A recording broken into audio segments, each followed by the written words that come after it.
Oi gente, bem-vindos a mais um vídeo do nosso canal Mamães de Exceção. Hoje vamos conversar sobre uma colocação, uma expressão na verdade, que a gente tem que tomar muito cuidado se a gente está usando para os nossos filhos ou se a gente está percebendo que alguém está usando para eles também.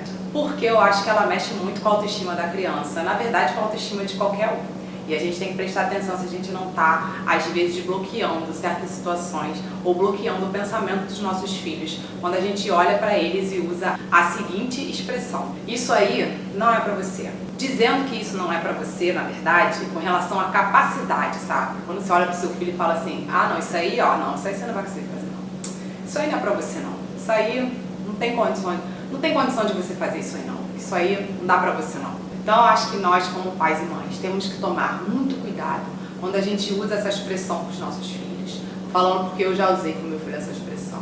E percebi que essa expressão ela pode bloquear ou ela pode fazer com que o meu filho entenda que algumas coisas ele não é capaz de fazer. E eu acho que isso pode trazer consequências muito ruins quando meu filho for adulto. E ele às vezes tiver a oportunidade de fazer algumas coisas na vida dele e ele se achar incapaz de fazer, sabe? Então a gente tem que tomar muito cuidado com as coisas que a gente fala para os nossos filhos e nunca esquecer da força que tem a nossa palavra, a palavra de pais e mães, né? A nossa palavra é muito mais relevante, é muito mais forte na vida dos nossos filhos do que às vezes a gente imagina.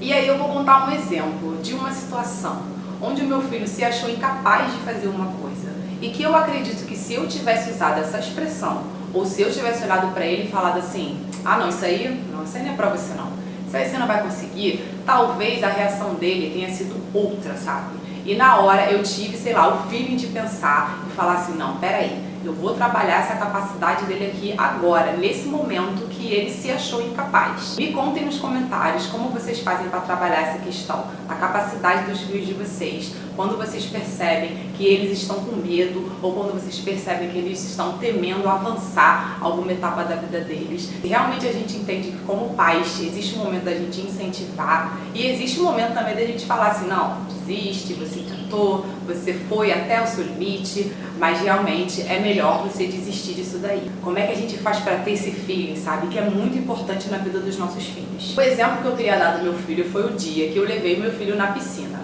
E eu não moro perto de praia, assim, não costumo ir muito à praia também. Então meu filho não tem o hábito de frequentar piscina e praia, né? Ele não é aquela criança que chega e pula na piscina, sabe? Não é, porque ele não tem o hábito de frequentar. E aí outro dia eu resolvi levar ele pra piscina.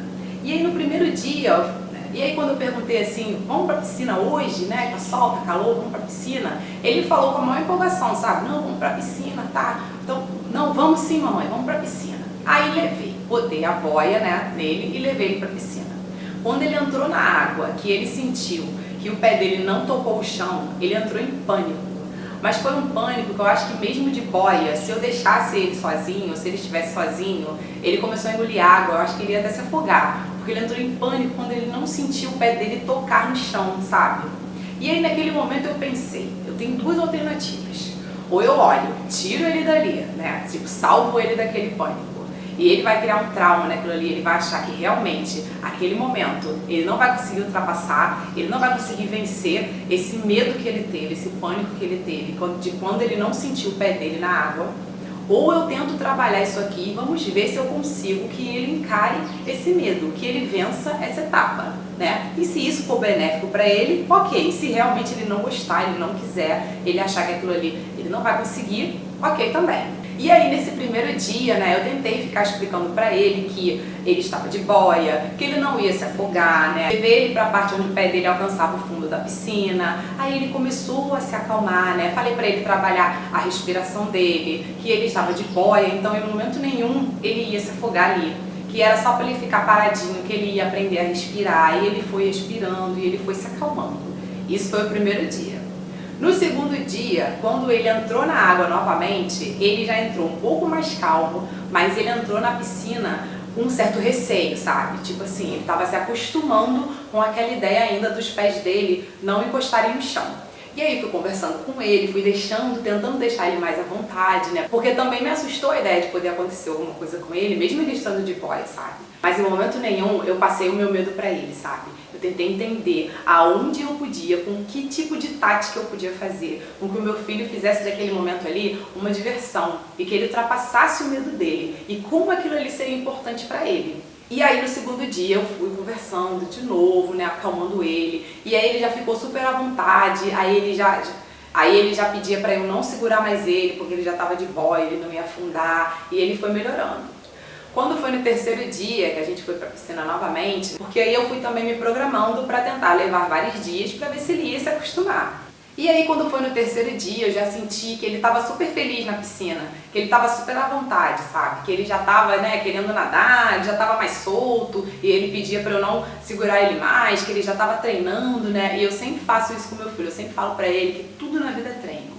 Então desde o primeiro dia da piscina eu falei, meu filho, se você treinar aqui na piscina, você pode conseguir nadar o tempo que você quiser, você pode ficar aqui o tempo que você quiser. Mas é uma questão de treino, né? Você está se adaptando a um ambiente que você não tem o hábito de frequentar. E aí ele começou a falar pra mim que ele estava treinando, né? Que aquilo ali era o treino dele. E ele foi e ficou tranquilo na piscina, sabe? Então, o que eu tomo de lição pra mim dessa situação? Que foi uma situação que meu filho começou num pânico, num medo tremendo. E aos poucos ele foi se acostumando.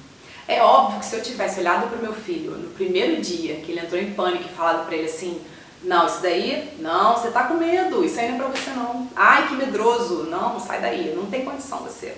Não vai passar, você não vai vencer esse medo. Eu acho que se eu tivesse tido esse tipo de comportamento, se eu tivesse colocado essa frase para ele, é óbvio que ele ia acreditar que realmente ele não ia conseguir, sabe? Então, acho que é interessante, às vezes, a gente respeitar o tempo dos nossos filhos e a gente prestar atenção sempre se a gente pode fazer daquele momento ou daquele medo que os nossos filhos têm, um momento feliz para eles. E também acho que quando alguém fala isso para os nossos filhos, a gente não pode permitir que ninguém olhe para os nossos filhos e fale que eles não são capazes de fazer algumas coisas, sabe? Porque eu sei que tem pessoas que têm esse hábito, sabe? De olhar para a criança e falar assim, ah não, isso aí não é pra você não. Ai, que sabe, não é pra você, não vai fazer isso aí não. Então assim, também não permita que ninguém olhe pro seu filho, né? Tô dizendo assim, ninguém fora do ambiente familiar. Olhe pro seu filho e diga que ele não é capaz, sabe? Porque isso pode bloquear, às vezes, uma etapa da vida dele que ele estava pronto para pular ou que ele tinha capacidade para pular essa etapa. E às vezes a gente falando isso, colocando as coisas como isso não é pra você, né? Eu acho que não existe nada que não é pra nós, eu acho que a gente é capaz de tudo. E essa é a grande lição, na verdade, que eu quero deixar pro meu filho, sabe? Que ele se ache sempre capaz. E acho que respeitando o tempo e o momento dos nossos filhos e entendendo que tem certas atividades que se nossos filhos não têm o hábito, como é o caso da piscina, como eu dei esse exemplo da piscina do meu filho, eu não posso esperar que ele chegue na piscina e pule dentro da piscina do nada, sabe? Porque simplesmente pelo fato dele ser criança e porque, sei lá, toda criança gosta de piscina. Não foi assim comigo, sabe? Eu tive que entender que ele ia se acostumar com aquela ideia. E por que ele sentiu que quando os pés dele não tocaram o chão da piscina, por que ele ficou nervoso com isso, sabe? E aí eu entendi, porque ele não tem o hábito de ir pra piscina. Então realmente não vai ser uma situação que ele vai chegar e pular dentro da piscina assim desesperadamente, igual a maioria das crianças fazem. Mas cada indivíduo, cada filho é único. Então o que eu tento conversar com meu filho quando ele demonstra alguma situação de medo é que a gente tem que pular etapa por etapa, sabe? O exemplo da piscina foi esse. No primeiro dia eu falei, hoje você vai tentar entender que os seus pés não vão tocar sempre no chão quando você estiver na piscina. Aí no outro dia eu fui falando que ele podia nadar, aí no outro dia eu fui falando que ele podia treinar, e assim vai, sabe? É devagarinho, é etapa por etapa. Eu sempre ensino meu filho isso. Medo você pode ter. A gente tem medo das coisas, né? Eu tenho medo de várias coisas, mas a gente não pode deixar o medo vencer a gente, né? E a gente também tem que saber a hora de parar, né? Se fosse uma coisa que meu filho realmente não quisesse, tivesse causando um pânico nele e aquilo fosse causar um trauma nele, é óbvio que eu ia ter tirado ele da piscina, mas nunca olhado pra ele e falado assim, não, isso aqui, ó, não é pra você, né? Acho que essa é a expressão desse não é pra você, ou você não vai conseguir, ou isso aqui realmente você não vai saber como fazer, você não vai saber como lidar. É uma expressão que a gente tem que tomar muito cuidado quando a gente olha para os nossos filhos e fala isso, sabe? Isso pode ter um reflexo muito grande, muito importante e muito relevante na educação deles quando eles forem adultos, né? Na vida deles, na verdade, quando eles forem adultos. Bom, então esse é o recado de hoje. Eu queria que vocês me contassem, me dessem exemplos, já para eu na próxima, eu já saber como eu vou agir. Quando os filhos de vocês tiveram medo de alguma coisa, como que foi a reação de vocês, pais e mães? Como é que foi essa questão do encorajamento da criança? Ou se em algum momento vocês perceberam que o melhor para a criança era desistir daquele momento? Me contem nos comentários. Vamos conversar sobre isso, porque essa questão de encorajar a criança ou não é uma questão muito importante. E o ponto de partida é a palavra de nós pais e mães, sabe? A gente tem que sempre lembrar disso.